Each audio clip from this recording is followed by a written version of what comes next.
서랍 속에서 꺼낸 서류가 햇살에 비쳐 하얗게 빛났다. 나는 의자에 앉아 팔꿈치를 탁자에 대고 앞에 앉은 남편인 민준의 얼굴을 바라보았다. 그의 눈은 평소처럼 차분했지만 눈썹 사이로 살짝 드러나는 긴장이 나에게는 선명했다. 정부에서 맡은 임무가 특수해서 가족 관계가 노출되면 안 된다. 민준의 목소리가 살짝 떨렸다. 나는 그 말을 듣고 입가를 살짝 올렸다. 그래서 내 목소리는 생각보다 평온했다. 결혼한 지 5년. 민준은 항상 국가를 위해라는 말로 많은 걸 변명해왔다. 늦은 밤 귀가, 명절에 혼자 있는 시간, 내 생일을 잊은 채 떠나는 출장, 이번 이혼까지도 그 이유는 정부였다. 참 재미있네. 민준이 서류를 살짝 앞으로 밀었다. 이혼 동의서였다. 위에는 그의 서명이 이미 존재했다. 검은 잉크가 단단히 눌려 있어 마치 이 결정이 오래전부터 정해져 있었던 것처럼. 나도 어쩔 수 없어. 너에게는 보상이 필요 없어. 나는 그의 말을 가로막았다. 보상 같은 건 필요 없다. 그저 이 오래된 관계를 정리하는 것뿐이다. 나는 펜을 집었다. 펜의 무게가 생각보다 가벼웠다. 민준이 바라보는 눈을 느꼈지만 나는 아래를 보고 서명란에 내 이름을 썼다. 이수진. 세 글자가 순식간에 끝났다. 그동안 눈물이 나지 않았다. 심지어 슬픔도 크게 느껴지지 않았다. 오히려 오랫동안 품고 있던 숨을 내쉬는 듯한 가벼움이 느껴졌다. 이렇게 끝.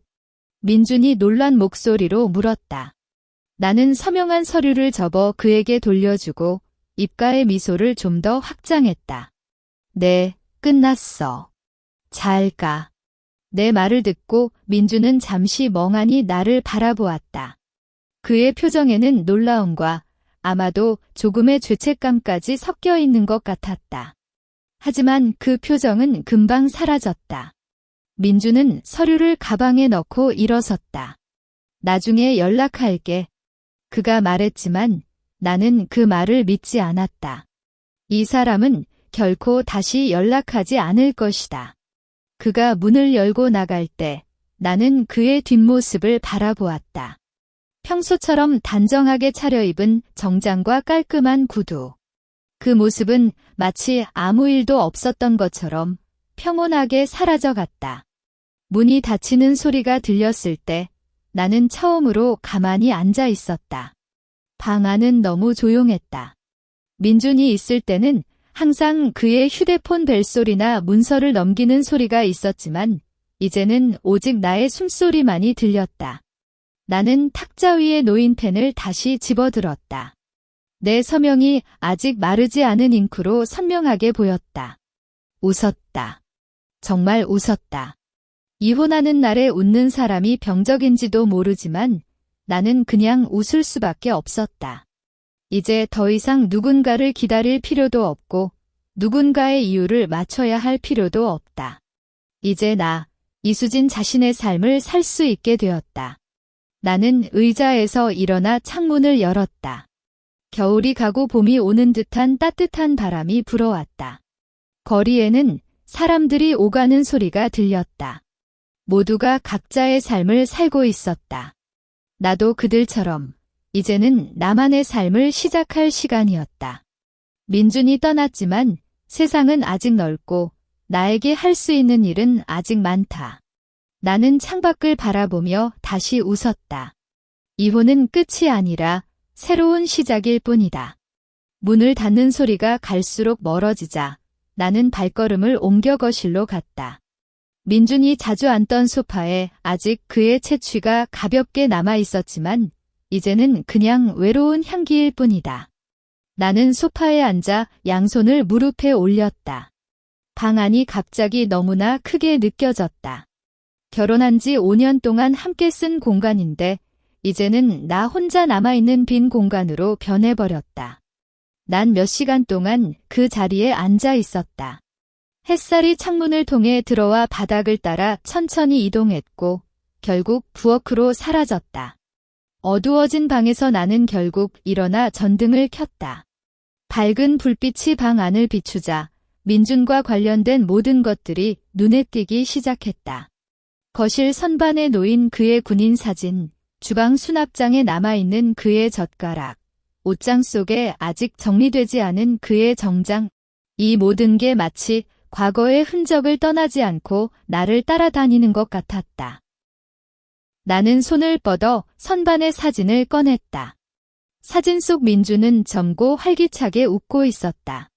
그때는 국가를 위해라는 말도 설레는 약속처럼 들렸고 그의 뒤에서 지원하는 역할을 자랑스럽게 생각했다. 하지만 시간이 지날수록 그 약속은 나를 외롭게만 만들었고 결국 이혼이라는 결말을 맞이하게 됐다. 나는 사진을 뒤집어 선반에 내려놓았다. 이제 더 이상 보고 싶지 않다. 밤이 깊어갈 무렵 나는 부엌으로 가서 물을 끓였다. 차를 타는 손이 살짝 떨렸다. 아까까지 평온했던 감정이 이제야 조금씩 솟아오르기 시작했다. 슬픔은 아니었다. 그보다는 왜 나는 이렇게 살았을까라는 후회와 앞으로 어떻게 해야 할까라는 혼란스러움이 뒤섞여 있었다. 나는 32살이다. 대학을 졸업하자마자 민준과 결혼했기 때문에 스스로의 경력이나 꿈을 한 번도 쫓아보지 못했다. 항상 남편의 뒤에서 지원하는 아내로서 살았을 뿐이다. 물이 끓어오르는 소리가 나를 환각에서 깨웠다. 나는 컵에 차를 따라 창문 앞으로 갔다. 밤하늘에 별들이 빼곡히 떠 있었다. 시계 바늘은 새벽 2시를 가리키고 있었다. 이 때문에 잠들지 못하는 건 오히려 다행이었다. 왜냐하면 이 혼란스러운 밤에 나는 오랫동안 잊고 있었던 나 자신을 찾았기 때문이다. 어렸을 적 할머니께서 가르쳐 주신 가정식 떡을 만들던 기억이 갑자기 떠올랐다. 할머니의 떡은 동네 사람들 사이에서 유명했고 매번 만들면 주변 이웃들이 달려와 사갔다. 수진아, 이 떡 맛이 진짜 좋다. 가게 차려도 잘 될 거야 라는 할머니의 말이 귀에 울렸다. 그때는 그냥 즐거운 말로만 들었지만 이제는 그 말이 나의 새로운 길을 제안하는 것처럼 느껴졌다. 나는 컵을 내려놓고 손을 씻었다. 주방 냉장고를 열어보니 밀가루와 설탕, 팥이 아직 남아있었다. 민준이 좋아하지 않아 평소에는 잘 만들지 않았지만 이제는 내 마음대로 만들 수 있다.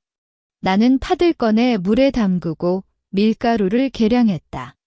손이 자연스럽게 움직였다. 할머니가 가르쳐준 순서대로 하나씩 차근차근 진행했다.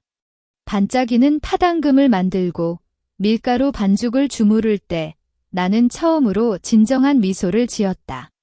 이전의 웃음은 표면적인 거짓말이었지만 이제는 마음속에서 솟아나는 진심인 웃음이었다. 나는 이 떡을 통해 스스로를 살 수 있다는 확신이 생겼다. 작고 소박한 사업이지만 적어도 이제는 내 뜻대로 살 수 있고 누군가를 기다리거나 맞춰줄 필요가 없다. 새벽녘에 만들어진 첫 떡을 입에 넣었을 때 달콤한 맛과 함께 눈물이 나왔다. 하지만 이 눈물은 슬픔이 아니라 새로운 시작에 대한 감동이었다. 나는 창밖을 바라보며 속삭였다. 할머니, 이제부터 나는 나 자신을 위한 삶을 살 거예요. 빈 집은 여전히 크고 외롭지만 이제는 나의 꿈이 차오르고 있어 그 공간이 따뜻해졌다. 내일부터는 시장에 가서 재료를 사고 좀 더 다양한 떡을 만들어 판매해 볼 것이다. 어떻게 될지 모르지만 적어도 이 길은 내가 스스로 선택한 거다. 이혼은 끝이 아니라 진정한 나의 시작일 뿐이다. 새벽녘에 잠들었던 나는 햇살이 창문을 가득 채울 무렵 깨어났다. 머리가 살짝 아팠지만 마음은 확실히 가벼웠다. 어젯밤 만들어둔 떡이 냉장고에 잘 보관되어 있는 것을 확인하고 나는 빨리 세수를 하고 옷을 갈아입었다. 오늘은 시장에 가서 재료를 사고 만들어진 떡을 주변 가게에 팔아볼 계획이었다. 시장은 아침부터 사람들로 북적였다. 검은 머리에 흰 모자를 쓰고 재료를 파는 할머니들, 시끄러운 목소리로 물건을 팔아대는 상인들. 이 모든 게 오랫동안 민준과의 닫힌 생활에서 벗어나 보는 신선한 풍경이었다.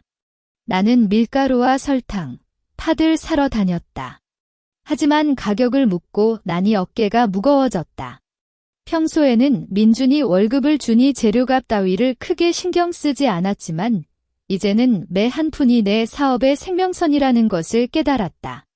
할머니, 이 팥 좀 깎아주세요. 앞으로 자주 사올게요. 나는 겉모습만 봐도 착해 보이는 할머니 가게에 갔다. 할머니는 나를 바라보며 웃으며 어린애야, 뭐 하려고 이렇게 사니? 라고 물었다. 집에서 만든 떡을 만들어 팔 거예요. 라고 말했을 때 할머니는 눈을 크게 뜨고 그래? 잘 될 거야. 맛만 잘 나면 사람들이 찾아온다며 팥값을 좀 깎아주셨다. 그 작은 배려가 나에게 큰 힘이 됐다. 시장에서 재료를 모두 사고 집으로 돌아온 뒤 나는 부엌을 정리했다. 작고 좁은 부엌이지만 이제는 나의 사업장이었다. 어젯밤과 똑같은 순서로 떡을 만들기 시작했다. 팥을 삶고 으깨고 밀가루에 물을 부어 반죽을 주물러주고 손이 점점 익숙해졌다. 할머니의 모습이 떠올라 자연스럽게 미소가 지어졌다. 하지만 재료를 계량할 때는 세심하게 주의해야 했다. 재료가 부족하면 다음 생산이 어려워지기 때문이었다. 오후가 되어 떡이 모두 완성되었다. 구운 떡의 향기가 부엌 전체에 퍼졌다. 나는 떡을 작은 상자에 담아 포장했다. 포장지는 단순한 흰색 종이었지만 나는 손으로 작은 꽃 모양을 그려 예쁘게 꾸몄다. 이것이 나의 첫 제품이니까. 준비가 끝나면 나는 주변 가게를 돌아다니기 시작했다. 카페, 작은 마트, 떡집이 없는 식당, 가능한 모든 곳에 가서 내 떡을 추천했다. 하지만 쉽지는 않았다. 대부분의 가게 주인은 이미 고정된 공급업체가 있어거나 새로운 제품은 위험해서라고 차갑게 거절했다. 한 카페 주인은 내 떡을 맛보지도 않고 어디서 튀어나온 사람인지 모르니 가져가라며 문을 닫았다. 겨울이 지나고 봄이 왔지만 바람은 아직 차갑다. 나는 포장한 떡을 안고 길을 걷다가 벤치에 앉아 잠시 쉬었다. 손에 든 상자가 생각보다 무거웠다. 아마 안 될 것 같다는 생각이 들었다. 나는 32살, 경력도 없고 사업 경험도 전혀 없다. 이런 나라가 어떻게 사업을 성공할 수 있겠는가? 혼자 울고 싶은 마음이 들었지만 어젯밤 만들어둔 떡을 먹으며 다짐했던 마음이 다시 떠올랐다. 이것은 나의 마지막 기회이자 스스로를 증명할 유일한 길이었다. 나는 깊게 숨을 쉬고 벤치에서 일어났다. 아직 몇 군데 더 갈 수 있었다. 마지막으로 갔던 곳은 동네 마트였다. 마트 주인은 중년 남성이었고 바빠 보였다. 나는 겁먹어 말이 안 나왔지만 마음을 단단히 먹고 주인님, 직접 만든 가정식 떡인데 맛 좀 보시겠어요? 좋다면 공급해드릴 수 있어요라고 말했다. 남성 점주는 나를 바라보며 잠시 생각한 뒤 한 조각만 주세요라고 말했다. 나는 긴장하며 떡을 잘라주었다. 점주가 떡을 입에 넣고 씹는 순간 내 심장은 쫄깃했다. 이 맛, 참 고소하네. 점주가 눈을 크게 뜨고 말했다. 할머니가 가르쳐 주신 방법으로 만들었어요. 그래. 이런 맛의 떡은 잘 없어? 어제까지 팔던 떡이 맛이 심심했는데 이건 딱이야. 주인은 웃으며 일단 10상자만 주세요. 팔려면 다음부터 계속 주문할게라고 말했다.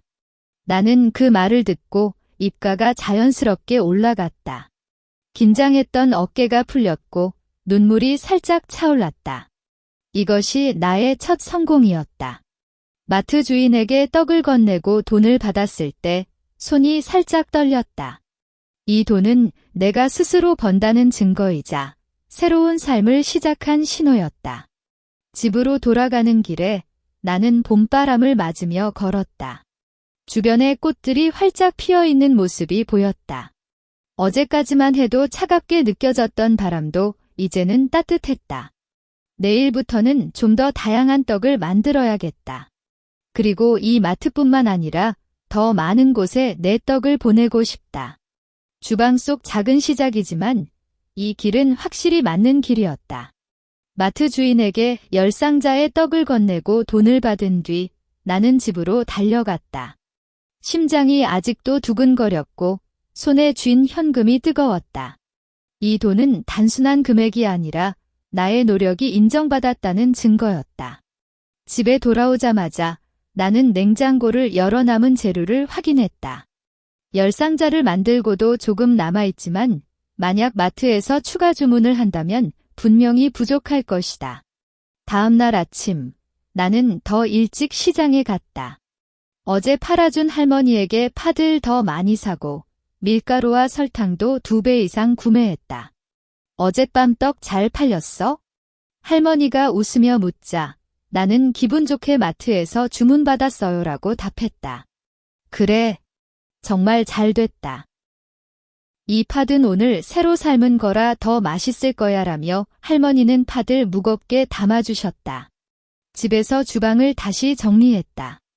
10상자보다 더 많은 양을 만들어야 했기 때문에 주방이 더욱 복잡해졌다. 팥을 삶는 솥, 반죽을 주무르는 접시, 구워내는 팬, 모든 도구가 동시에 사용되었다. 나는 아침부터 저녁까지 부엌에서 나오지 않았다. 배가 고파도 참고 팔이 아파도 쉬지 않았다. 할머니의 말씀과 마트 주인의 긍정적인 반응이 나를 버티게 했다. 오후 3시경 마트 주인이 전화를 걸어왔다. 이수진 씨, 떡 아직 안 왔어? 손님들이 계속 묻고 있어? 나는 긴장하며 금방 바로 가겠습니다라고 답했다. 아직 다 만들지 못했지만 주인의 말을 듣고 더 빨리 작업을 마쳤다. 마지막으로 포장을 끝내고 가방에 떡을 꽉 채워 마트로 갔다. 마트에 도착하자마자 주인이 다가왔다. 어서 와. 이리 봐. 주인은 나를 떡 진열대 쪽으로 데리고 갔다. 어제 내가 남긴 10상자의 떡이 하나도 없었다. 하나도 안 남았어. 손님들이 지런 맛이 있었어? 라고 놀라면서 사가더라고. 주인은 웃으며 오늘은 20상자 주세요. 그리고 내일부터 매일 15상자는 고정으로 주문할게라고 말했다. 나는 그 말을 듣고 입을 다물지 못했다. 매일 15상자. 그건 나 혼자 만드는데 상당한 시간이 걸릴 양이다. 하지만 기회를 놓칠 수 없었다. 네, 알겠습니다. 내일부터 매일 정해진 시간에 배달해 드리겠습니다. 나는 굳게 다짐했다. 마트 주인은 이 떡 이름이 뭐야? 진열대에 써놔야 하는데라고 물었다. 나는 잠시 생각했다. 할머니 이름이 춘자였기에 춘자 할머니의 떡이라고 말했다. 주인은 좋은 이름이야. 따뜻하고 친근해라며 노래를 불렀다. 그 뒤로 나의 일과는 점점 바빠졌다. 매일 아침 시장에서 재료를 사고 부엌에서 떡을 만들고 마트에 배달하는 일이 반복되었다. 혼자서는 너무 바빠서 가끔은 저녁 10시까지 부엌에서 작업해야 했다. 팔이 쑤시고 발이 아파도 마트에서 떡이 금방 팔린다는 소식을 들으면 모든 피로가 사라졌다. 어느 날 마트에 배달하러 갔을 때 한 여성 손님이 나를 불렀다. 이 떡 만드시는 분이에요? 여자는 미소를 지으며 물었다. 네, 직접 만듭니다. 정말 맛있어요. 저는 입맛이 까다로운데 이 떡은 기름기가 적고 당도도 적당해서 너무 좋아요. 혹시 온라인에서도 살 수 있어요? 그 질문이 나에게 새로운 아이디어를 주었다. 온라인 판매. 지금까지는 마트 공급에만 집중했지만 만약 온라인에서도 판매한다면 더 많은 사람들이 내 떡을 먹을 수 있을 것이다. 나는 여성에게 아직은 없지만 곧 준비할게요라고 말했고 그녀는 그럼 기다릴게요라고 답했다. 집으로 돌아온 뒤 나는 컴퓨터 앞에 앉았다. 오랫동안 사용하지 않았던 컴퓨터를 켰다. 온라인 쇼핑몰을 만드는 방법을 검색했고 어떤 플랫폼을 사용해야 할지 연구했다. 처음에는 너무 복잡해서 포기하고 싶었지만 더 많은 사람에게 내 떡을 알리고 싶다는 마음이 나를 이끌었다. 하루 이틀 연구 끝에 나는 간단한 온라인 쇼핑몰을 개설했다. 사진은 스마트폰으로 직접 찍고 상품 설명은 내가 직접 썼다. 춘자 할머니의 떡, 할머니의 손맛 그대로라는 문구를 적었고 다양한 떡 종류를 추가했다. 팥떡, 인절미, 녹차떡. 할머니가 가르쳐 주신 모든 종류를 만들기 시작했다. 온라인 쇼핑몰이 오픈한 지 일주일 뒤 첫 주문이 들어왔다. 서울에서 온 주문이었다. 나는 기분이 들떠서 떡을 아주 예쁘게 포장하고 감사 메시지를 함께 넣어 보냈다. 그 뒤로 주문이 하나둘 들어오기 시작했다. 지역뿐 아니라 다른 도시에서도 주문이 왔고 리뷰도 좋았다. 정말 집에서 만든 맛이에요. 할머니가 만든 것 같아서 추억이 납니다. 이런 리뷰를 보면 마음이 따뜻해졌다. 나는 이제 마트 공급과 온라인 판매를 병행했다. 혼자서는 역시 힘들어서 이웃 아주머니에게 아르바이트를 부렸다. 아주머니는 이수진 씨, 너 정말 대단해라고 말하며 열심히 도와줬다. 사업이 조금씩 성장하고 있었고 나도 점점 자신감을 얻고 있었다. 이혼했을 때의 공허함은 이제 사업의 열정으로 채워졌고 앞으로의 길이 밝아졌다. 민준이 떠난 빈집은 이제 나의 사업본부로 변했고 나는 스스로의 힘으로 살아가고 있었다. 온라인 쇼핑몰이 성공적으로 운영되기 시작하면서 나의 사업은 또 다른 단계로 올라갔다. 이웃 아주머니인 김순자 아주머니가 꾸준히 도와주니 주방 작업이 훨씬 효율적으로 진행되었고 나는 새로운 제품 개발에 더 많은 시간을 쏟을 수 있게 됐다. 수진아, 여름이 곧 왔는데 시원한 떡은 어떨까? 순자 아주머니의 제안이 새로운 아이디어를 불러일으켰다. 기존의 팥떡, 인절미 외에도 여름 특집으로 녹차빙떡과 팥빙수를 개발했다. 녹차 가루는 직접 차밭에서 구입한 고품질 제품을 사용했고 팥빙수는 할머니가 만들던 방식대로 당도를 조절해 너무 달지 않게 만들었다. 새로운 제품을 온라인 쇼핑몰에 올리자마자 주문이 쏟아졌다. 여름엔 이런 떡이 최고야. 아이들이 아주 좋아해요라는 리뷰가 쏟아지면서 녹차빙떡은 단기간에 베스트셀러로 자리 잡았다. 오프라인으로는 마트 공급량도 늘어났다. 초기엔 한 곳 마트만 공급했지만 그 마트에서 내 떡을 먹은 손님들이 다른 마트 주인에게 추천해주자 인근 세 곳의 마트에서도 정기 주문을 요청했다. 배달할 곳이 늘어나자 나는 작은 트럭을 구입했다. 처음 운전할 땐 긴장했지만 매일 배달하는 과정에서 점차 익숙해졌고 이 트럭은 춘자 할머니의 떡을 전달하는 이동 판매점이 되었다. 어느 날 지역 상공회의소에서 소상공인 홍보 행사 초대장이 왔다. 최근 인기 있는 지역 브랜드로 선정되어 전시 부스를 제공해 드립니다라는 내용이 적혀 있었다. 나는 순자 아줌마와 함께 행사 준비를 했다.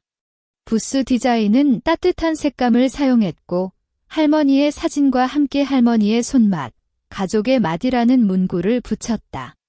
행사 당일 많은 사람들이 부스 앞에 모여 내 떡을 맛보고 질문을 했다. 이 떡은 어떻게 만드나요? 온라인으로 주문하면 언제 받을 수 있나요? 사람들의 관심이 뜨거웠고 행사 기간 동안 온라인 주문량이 2배로 증가했다. 심지어 지역 방송국 기자가 찾아와 인터뷰까지 진행했다. 이혼 후 혼자 사업을 시작하셨다고요? 정말 대단하시네요. 리포터의 말에 나는 미소를 지으며 사람들에게 맛있는 떡을 제공하는 게 행복합니다라고 답했다. 방송이 나온 뒤 춘자 할머니의 떡은 지역에서 더욱 유명해졌고 전국적으로도 주문이 확산되었다.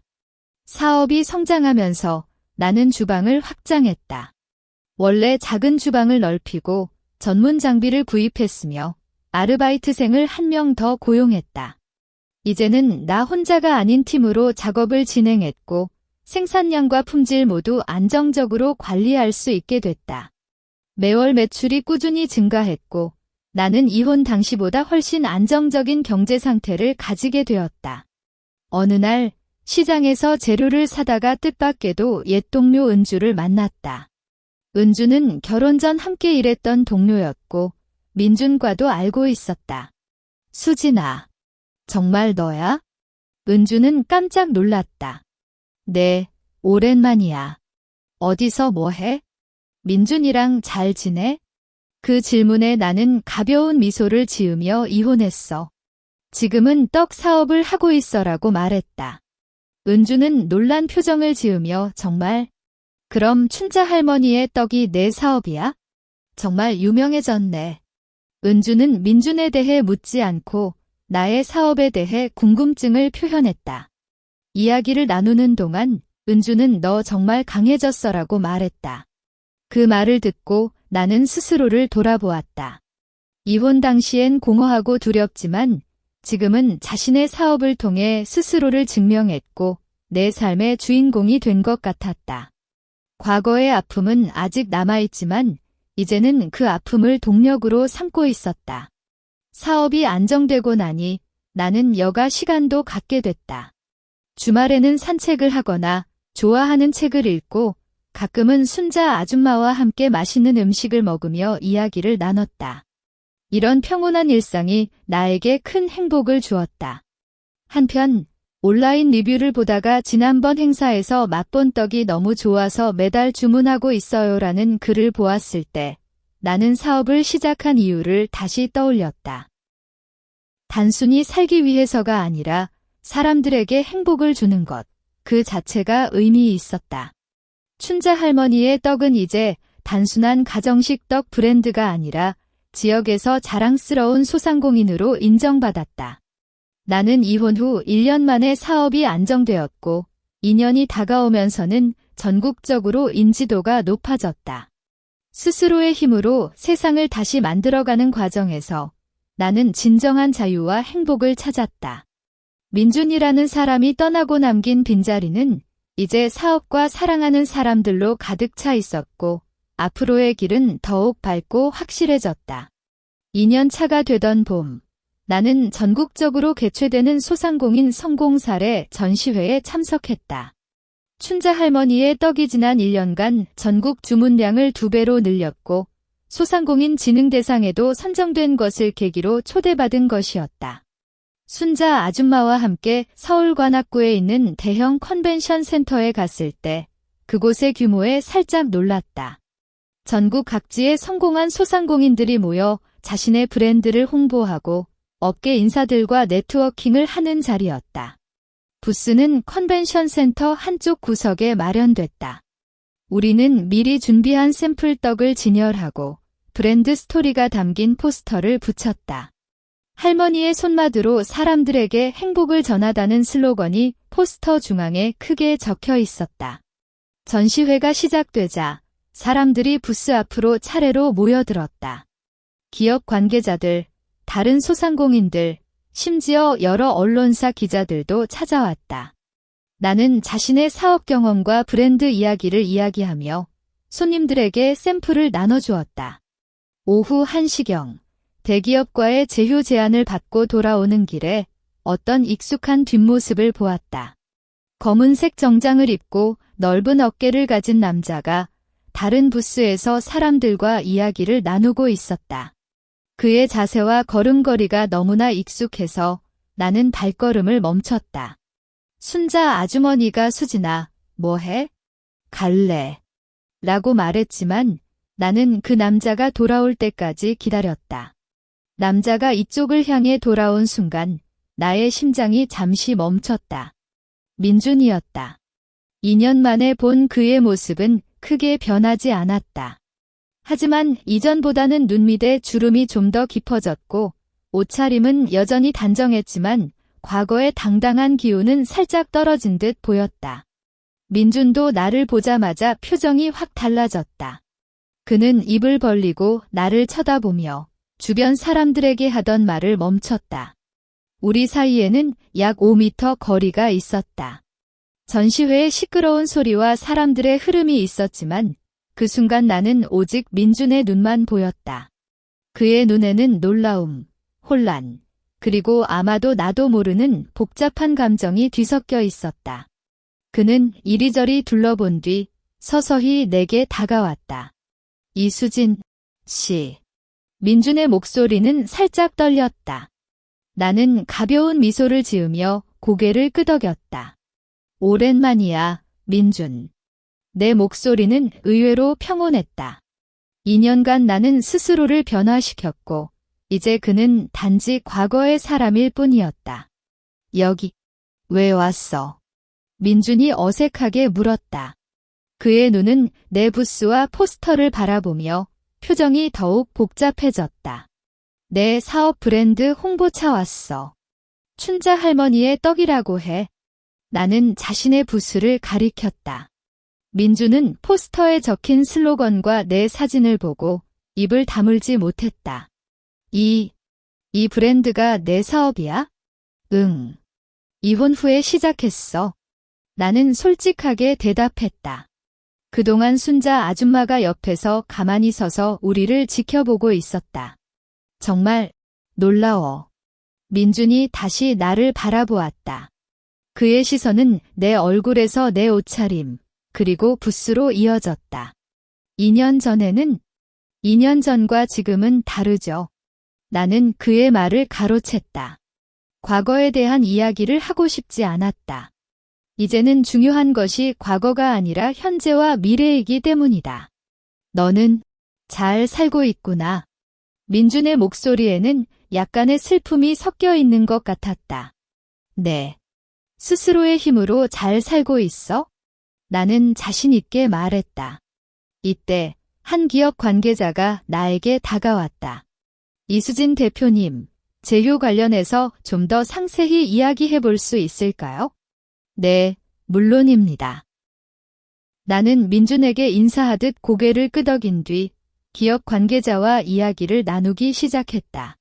민준은 그 자리에 잠시 서서 나를 바라보았다. 나는 기업 관계자와 이야기하는 동안 그의 시선을 느꼈지만 결코 돌아보지 않았다. 이야기를 마치고 기업 관계자가 떠난 뒤 민준은 이미 없었다. 순자 아줌마가 그 사람이 민준 씨 맞지? 라고 속삭였다. 응. 괜찮아. 응. 괜찮아. 이미 지난 일이니까? 나는 웃으며 말했지만 마음속 깊은 곳에서는 살짝 이물감이 남았다. 그러나 그 이물감은 금방 사라졌다. 전시회에서 계속해서 찾아오는 손님들과 업계 인사들과의 만남이 나의 마음을 채웠다. 저녁 전시회가 끝나고 컨벤션 센터를 나갈 때 순자 아줌마가 수진아, 너 정말 대단해. 그때 이혼할 땐 걱정했는데 지금은?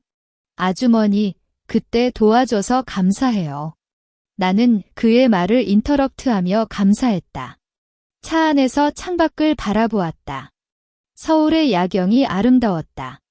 2년 전 이혼한 날, 나는 이런 미래를 꿈꿀 수 없었다. 하지만 스스로의 노력과 주변 사람들의 도움으로 이제는 성공한 사업가로서 자신의 삶을 살고 있었다. 민준과의 재회는 예기치 못한 일이었지만 그것을 통해 나는 스스로가 얼마나 크게 성장했는지 다시 한번 깨달았다. 내일은 더 많은 사람들에게 춘자 할머니의 떡을 알려야겠다. 나는 속삭였다. 이혼은 나에게 큰 상처를 주었지만 동시에 새로운 시작을 준 계기이기도 했다. 민준이 떠나고 남긴 빈자리는 이제 나의 사업과 행복으로 가득 차 있었고 앞으로의 길은 더욱 밝고 기대감으로 가득 찼다. 전시회가 끝나고 서울에서 부산으로 돌아온 뒤 나는 바로 사업에 전신을 투입했다. 대기업과의 제휴 계약을 마무리하고 새로운 제품 라인업을 준비하며 아르바이트생 교육도 진행했다. 하루하루가 빠르게 변해 민준과의 재회는 잠시 잊을 만큼 바빴다. 그러나 사흘 뒤 낯선 번호로부터 전화가 왔다. 스마트폰 화면에 표시된 번호를 보며 잠시 고민했다. 최근 제휴 관계자들과의 연락이 잦아서 나는 전화를 받았다. 안녕하세요, 이수진 씨. 들려오는 목소리는 익숙했다. 나는 손이 살짝 멈췄다. 민준이었다. 어떻게 내 번호를 알았어? 내 목소리는 차분했다. 이혼 후 번호를 바꿨기 때문에 그가 이 번호를 안다는 건 의도적으로 찾았다는 뜻이었다. 은주 씨를 통해 물어봤어. 은주. 그래, 옛 동료였던 은주는 나의 연락처를 알고 있었다. 뭐 해? 나는 직접적으로 물었다. 얼마 전 서울에서 만나서 좀 이야기하고 싶어. 한번 만나자. 민준의 목소리는 부드러웠지만 이전과는 다른 어떤 애원이 섞여 있었다. 아니, 바빠서 안 될 것 같아.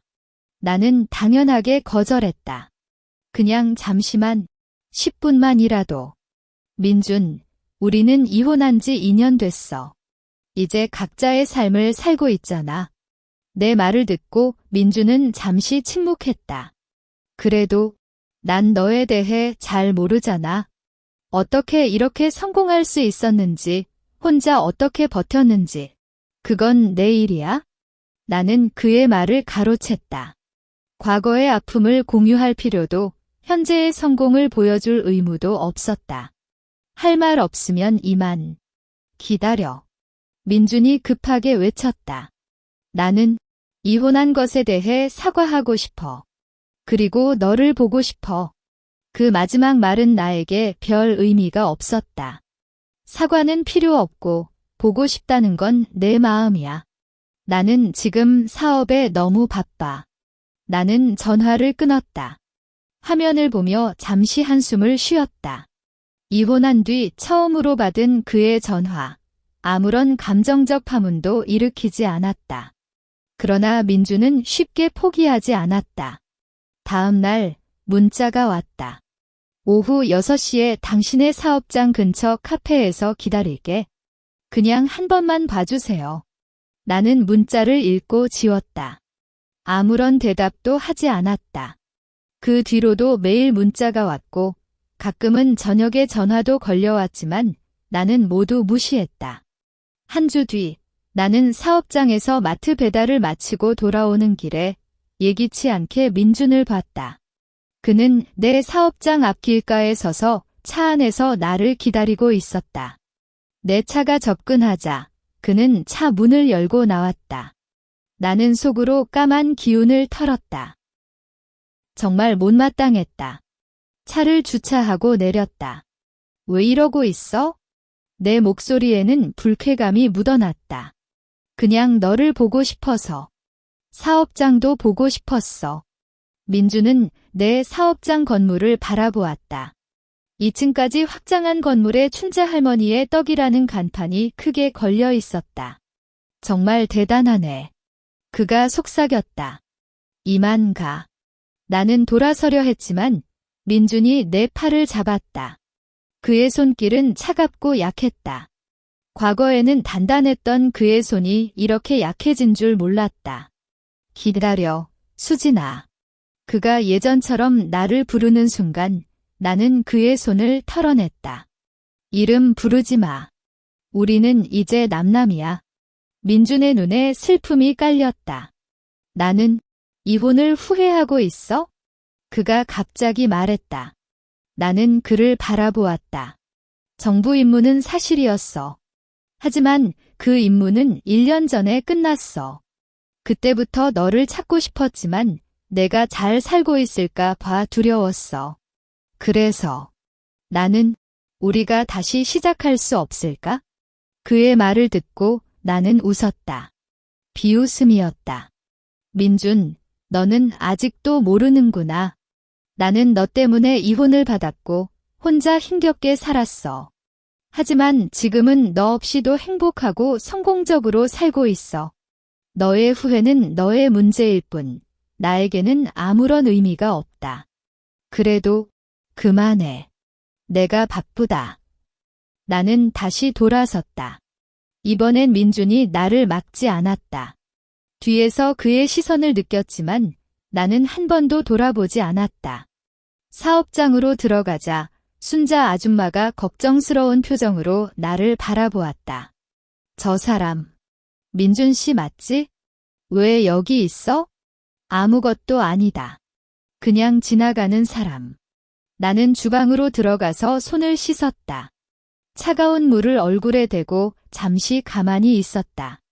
민준의 후회와 재결합 제안이 나에게는 아무런 영향을 미치지 않았다. 오히려 그의 모습을 보면서 더욱 확신이 생겼다. 내가 선택한 이 길이 맞았다는 것, 스스로의 힘으로 살아가는 이 삶이 정말 행복하다는 것. 그 뒤로 민주는 문자를 보내지 않았고 전화도 걸지 않았다. 아마도 나의 단호한 거절이 효과가 있었는지 모른다. 나는 글을 읽고 다시 사업에 집중했다.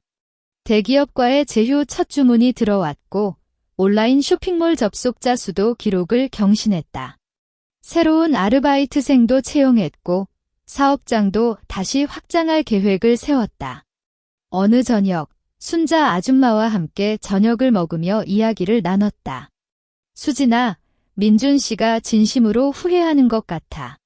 한번 생각해봐. 순자 아줌마는 다정하게 말했다. 아줌마, 과거는 과거예요.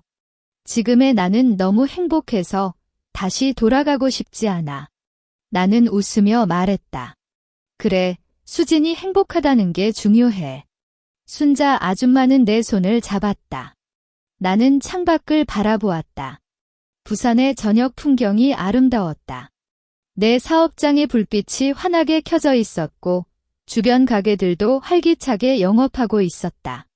이 모든 게 나의 노력으로 만들어낸 것이라는 사실이 자랑스러웠다.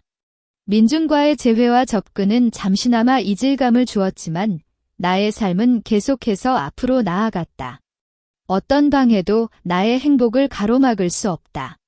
사업이 점차 커지면서 나는 시장에서 재료를 직접 사오는 일이 줄었다. 아르바이트생에게 맡기기도 하고 대량 공급업체와 계약을 맺어 배달받기도 했지만 가끔은 오랜만에 시장에 가서 할머니들과 이야기를 나누고 싶어졌다. 그런 날 나는 오후 시장이 사람이 적어지는 시간에 갔다. 햇살이 부드럽게 내리쬐고 할머니들 사이에서 시끌벅적한 이야기 소리가 들려왔다. 수진아, 오랜만이야. 떡 사업 잘 되고 있어? 파들 파는 예전의 할머니가 웃으며 나를 불렀다. 네, 잘 지내고 있어요, 할머니. 나는 할머니에게 인사하며 옆에 앉았다. 이야기를 나누던 중 한 남성이 할머니 가게로 다가왔다. 그는 중년에 접어든 모습에 평범한 정장에 안경을 쓰고 있었다. 아주머니, 팥 좀 살게요. 양이 좀 많이 필요해요. 남성의 목소리가 익숙했다. 나는 살짝 고개를 돌렸다. 그의 얼굴을 보자마자 기억이 떠올랐다. 민준의 옛 동료였던 강철수 씨였다.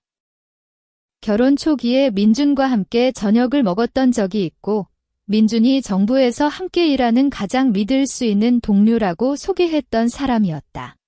강철수 씨도 나를 보고 깜짝 놀랐다. 이수진 씨, 정말 너야? 네, 강철수 씨.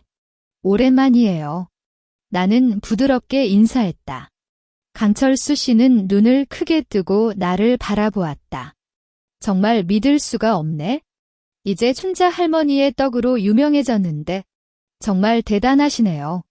그저 노력한 거예요? 민준이, 이런 내 모습을 보면 정말 놀랄 거야. 그 이름이 나온 순간 이야기의 흐름이 잠시 멈췄다. 할머니는 우리를 바라보며 의아한 표정을 지었다. 민준이, 수진아 남편이야? 할머니가 묻자 나는 가벼운 미소를 지으며 이혼했어요라고 말했다. 강철수 씨는 입을 다물고 나를 바라보았다. 할머니가 팥을 포장하는 동안 강철수 씨는 내게 다가왔다. 이혼한 걸 몰랐어. 민준이 아무 말도 안 했어. 그렇죠. 그 자식. 강철수 씨는 한숨을 쉬었다. 정부 임무라는 건 사실이었어. 하지만 그 임무는 너무나 위험해서 가족을 보호하기 위해 이혼을 제안한 거야. 민준이 그때 정말 고민했어. 너를 떠나는 걸 견디기 힘들었다고. 그런 건 지금 이야기해봤자 소용없어요. 내 목소리는 차분했다. 과거의 이유를 알아봤자 아픔은 사라지지 않는다. 그래도 민준이 이혼 후 정말 잘 지내지 못했어. 임무는 1년 전에 끝났는데 그 이후로는 매일 너에 대해 이야기하더라. 수진이 지금 어떻게 살고 있을까? 내가 그녀를 아프게 했나? 강철수 씨의 말을 듣고 나는 잠시 침묵했다. 그는 이혼 결정을 정말 후회하고 있어? 매일 걱정하며 잠도 설치고 일도 제대로 못해. 우리는 동료로서 그를 걱정했어. 왜 당시 이혼을 했는지라고 말하지만 그는 그냥 속으로만 안고 있더라고. 그래. 내 마음에는 특별한 감정이 없었다. 후회한다는 건 그의 자유지만 그것이 나에게 어떤 영향을 미쳐야 할까? 최근에 서울에서 소상공인 전시회에서 너를 봤다고. 그 뒤로는 더욱 심해졌어.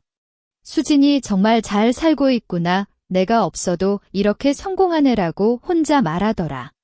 너를 만나고 싶어서 온갖 방법을 써봤지만 내가 받아주지 않더라.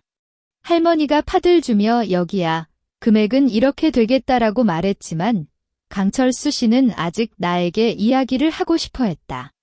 이수진 씨, 민준이 정말 잘못했어. 하지만 그의 마음은 진심이야. 한 번만 만나서 이야기해줘. 그 녀석 지금 너 없이는 안 된다. 강철수 씨, 우리는 이미 각자의 삶을 살고 있어요. 나는 부드럽게 거절했다. 그때 이혼은 그의 선택이었고 지금의 나는 내 선택으로 살고 있어. 그의 후회는 그의 문제일 뿐이에요. 하지만 그만해주세요. 팥값 내고 갈게요. 강철수 씨는 아무 말도 하지 못했다. 그의 눈에는 안타까움이 보였다. 나는 팥값을 내고 할머니에게 인사를 하고 떠났다. 뒤에서 강철수 씨가 나를 불렀지만 나는 돌아보지 않았다. 시장을 걸어가면서 그의 말이 계속해서 귀에 맴돌았다. 민준이 후회한다는 소식. 이혼 당시에는 정부 임무라는 핑계로 아무렇지 않게 떠났다면 지금 왜 후회하는 걸까? 그의 임무가 끝났다고? 그래서 다시 나를 찾는 건가? 나는 그런 생각을 하다 웃음이 나왔다. 아직도 그 사람은 나를 자신의 편에 두려고 하는 건가? 집에 돌아온 뒤 나는 부엌에서 순자 아줌마와 함께 떡을 만들었다. 수진아, 오늘 시장에서 무슨 일이야? 표정이 살짝 심상치 않아. 순자 아줌마가 물었다. 나는 강철수 씨를 만났고 민준이 후회한다는 소식을 들었다는 이야기를 했다. 그래. 그럼 민준 씨 진심으로 후회하는 거야? 모르겠어요. 아마도 그의 상황이 좋지 않아서 그런 건지도 몰라요. 나는 떡 반죽을 주무르는 손을 멈추지 않았다. 아줌마, 사람은 왜 그렇게 쉽게 후회할까? 그때는 확신했던 결정을 내렸는데 시간이 지나면 후회하는 거?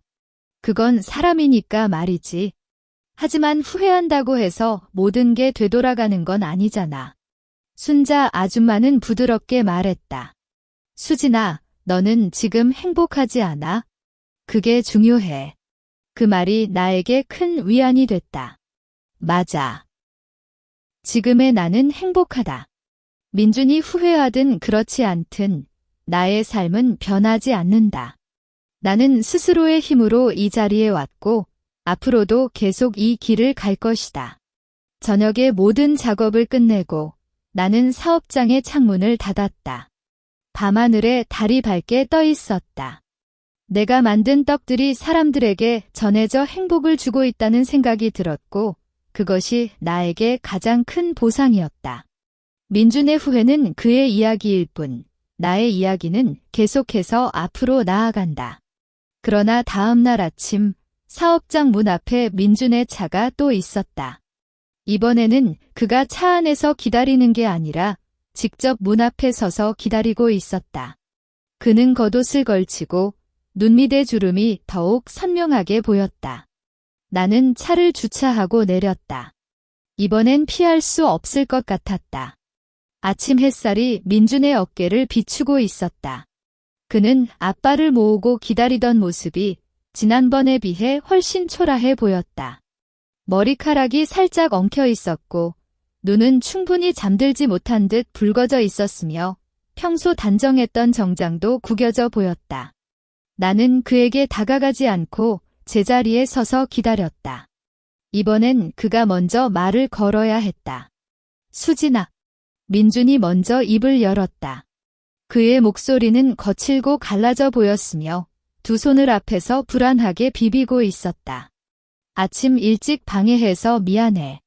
그냥 너를 만나야만 했어. 왜? 내 질문은 여전히 차분했다. 햇살이 눈을 가려서 나는 그의 표정을 정확히 보지 못했다. 어젯밤 강철수가 너를 만났다고 전화했어. 내가 아무렇지 않다는 말을 들었을 때 정말 겁이 났어. 민주는 한 걸음 더 다가왔다. 그때 이호는 정말 어쩔 수 없었다. 내가 맡은 임무는 북한과의 비밀 접촉이었어. 만약 우리 관계가 드러났다면 내가 위험에 처할 수도 있었어. 정부에서도 그렇게 지시했고 나는 너를 보호하기 위해서만 이혼을 제안했어. 보호. 나는 웃음을 참지 못했다. 그럼 왜 그때는 진실을 말하지 않았어? 정부 임무라는 허울뿐인 이유로 떠나놓고 지금 와서 보호한다는 말을 하니 정말 우습기만 해. 나도 말하고 싶었어. 하지만 임무 규정상 그럴 수 없었어. 만약 내가 알았다면 심리적 압박으로 실수할 수도 있었고, 그래서 나를 속여 이혼시킨 거야? 내 말투가 단호했다. 결국 내 선택이었어. 넌 나를 버렸다는 거지? 민준의 눈에 슬픔이 스쳤다. 아니, 그렇지 않아. 나는 매일 너를 생각했어. 임무 중에도 내 사진을 휴대폰에 담아 가지고 다녔고, 내가 잘 살고 있는지 걱정하며 밤잠을 설치지 못했다.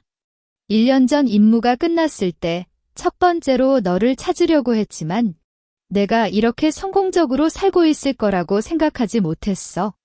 내가 없어도 이렇게 잘 살 수 있다는 걸 알았을 때 자존심이 상했고 두려웠어. 자존심. 나는 의아했다. 그때는 내 자존심이 중요했어? 나는 혼자 부엌에서 밤새도록 떡을 만들고 거절당하며 눈물을 참았어. 그때 내 자존심은 어디 갔어? 민주는 고개를 숙였다. 내가 정말 잘못했어. 수진아, 미안해. 정말로 미안해. 그의 목소리에는 울음이 섞였고 두 손으로 얼굴을 가렸다.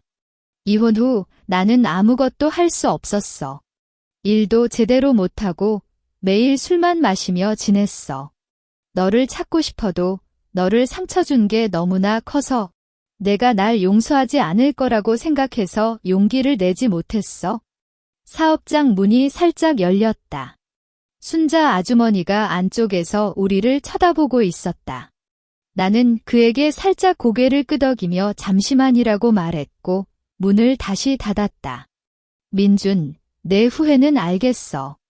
하지만 그걸로 되돌릴 수 있는 건 없어. 아니, 되돌릴 수 있어. 민준이 갑자기 고개를 들고 나를 쳐다봤다. 그의 눈에는 희망이 빛났다. 우리 다시 시작하자. 나는 이제 정부에서 그만뒀어. 평범한 직업을 구해서 너와 함께 살고 싶어.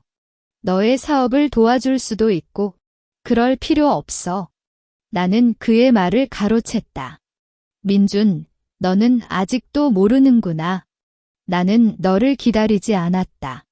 내가 떠난 뒤 나는 혼자 힘겹게 살았지만 그 과정에서 나 자신을 찾았어. 이 사업도, 이 행복도 너 없이 스스로 만들었어. 넌 이제 필요 없어. 수진아, 우리 이혼은 2년 전에 끝났어. 그때의 아픔도, 외로움도 지금은 과거의 이야기일 뿐이야. 나는 지금 행복해. 너도 그런 행복을 찾아야 해. 하지만 그 행복은 나에게서 찾을 수 없어. 민준이 나를 바라보았다. 그의 눈에는 절망이 깔렸다. 그럼 그냥 이대로 끝나는 거야? 우리 5년간의 결혼이 이렇게 아무 의미 없는 거야? 아니, 의미는 있었어.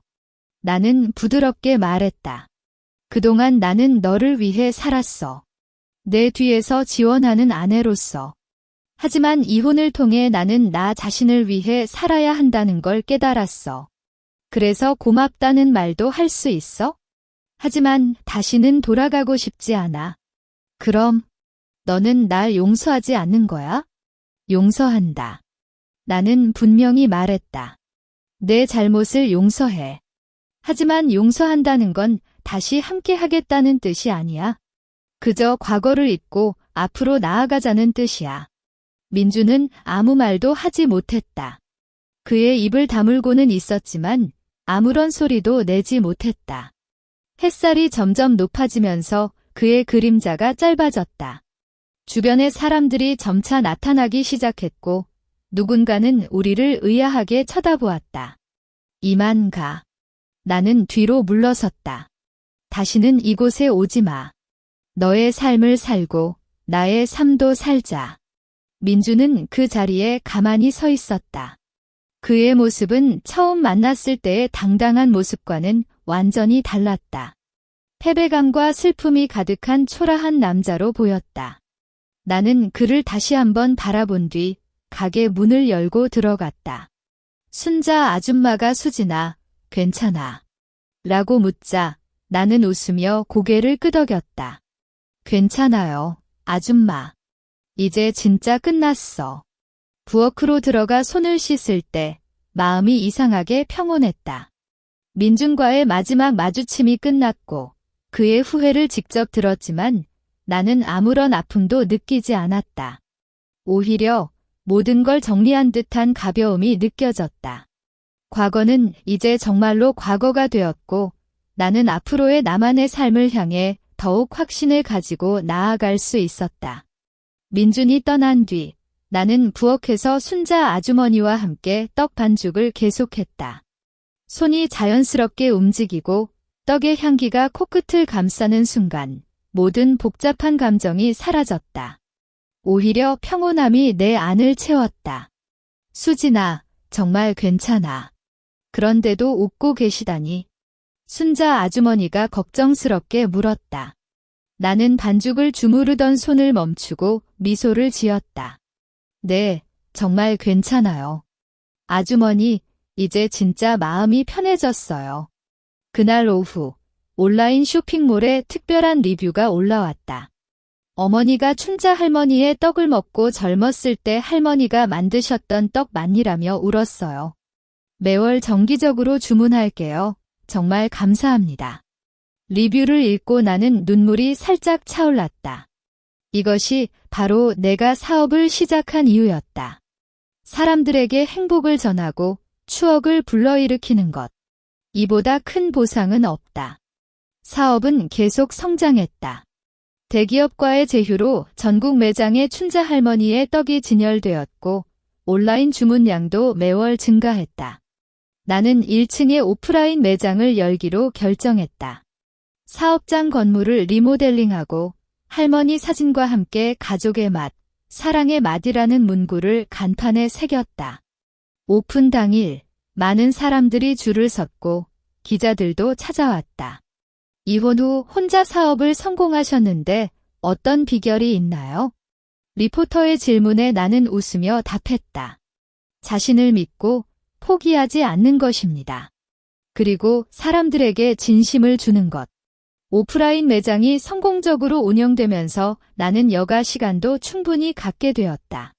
주말에는 순자 아줌마와 함께 산책을 하거나 좋아하는 책을 읽고 가끔은 할머니의 무덤에 찾아가 이야기를 나누었다. 할머니, 제가 이제 잘 살고 있어요. 떡 사업도 잘 되고 좋은 사람들과 함께하고 있어요. 무덤 앞에서 속삭이면 바람이 불어와 마치 할머니가 응답하는 것 같았다. 어느 날 시장에서 파들 사다가 은주를 다시 만났다. 그녀는 민준이 최근에 작은 회사에 취직했다고 해라고 말했다. 그래, 잘 됐다. 나는 가벼운 표정을 지었다. 그런데 수진아, 민준이 아직도 너를 잊지 못해서 아파해. 정말 후회한다고 하더라. 은주, 그건 그의 삶이에요. 나는 지금 행복해요. 나는 은주에게 웃으며 말했다. 이혼은 나에게 큰 아픔을 주었지만 동시에 나를 성장시켜준 계기이기도 했어요.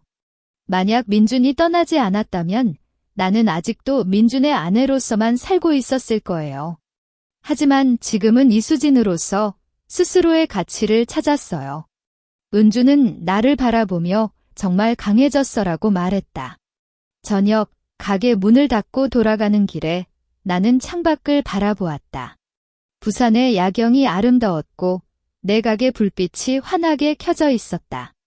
이 모든 게 나의 노력으로 만들어낸 것이라는 사실이 자랑스러웠다. 2년 전 이혼 서명을 했던 그날의 나는 이런 미래를 꿈꿀 수 없었다. 당시에는 공허하고 두려웠지만 지금은 확신과 행복으로 가득 차 있다. 나는 차 안에서 잠시 멈춰 스마트폰을 꺼냈다. 이혼 당일 찍은 사진이 갤러리에 저장되어 있었다. 사진 속 나는 이혼 동의서에 서명한 뒤 웃고 있었고 그 웃음은 표면적인 거짓말이었다.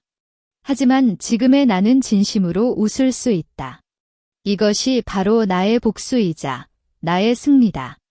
남편의 배신과 떠남에 대한 복수가 아니라 스스로를 찾아가고 행복을 만들어가는 과정 그 자체였다. 다음 날 아침 가게 문을 열자마자 한 아가씨가 달려왔다. 언니, 오늘도 팥떡 많이 만들었어요. 할머니가 매일 먹고 싶어 하셔서 왔어요. 아가씨의 활기찬 목소리에 나는 웃었다. 네, 충분히 만들었어요. 할머니께 전해주세요. 아가씨가 떡을 받고 행복하게 뛰어가는 모습을 보며 나는 내가 정말로 옳은 길을 갔다는 확신이 생겼다. 사업은 계속 확장될 것이다. 새로운 제품 개발, 다른 도시에서의 오프라인 매장 오픈. 나는 많은 계획을 가지고 있다. 하지만 가장 중요한 건 나는 이제 스스로의 삶을 주도하고 있다는 것이다. 누군가를 기다릴 필요도, 누군가의 기대에 맞춰야 할 필요도 없다. 나는 이수진으로서 자유롭고 행복하게 살아간다. 민준이 후회한다는 소식은 가끔 들리지만 나는 더 이상 그것에 영향을 받지 않는다. 그의 선택은 그에게, 나의 선택은 나에게 책임이 따른다. 나는 지금 할머니의 손맛을 이어받아 사람들에게 행복을 전하고 스스로의 사업을 키우며 소중한 사람들과 함께 행복한 일상을 보내고 있다. 이것이 바로 내가 원했던 삶이자 이혼 후 2년간의 노력으로 얻은 최고의 보상이다. 나는 오프라인 매장의 문을 열고 햇살을 받으며 웃었다. 앞으로의 길은 더욱 밝고 기대감으로 가득 차 있다. 나는 이수진으로서 계속해서 나의 이야기를 써나갈 것이다.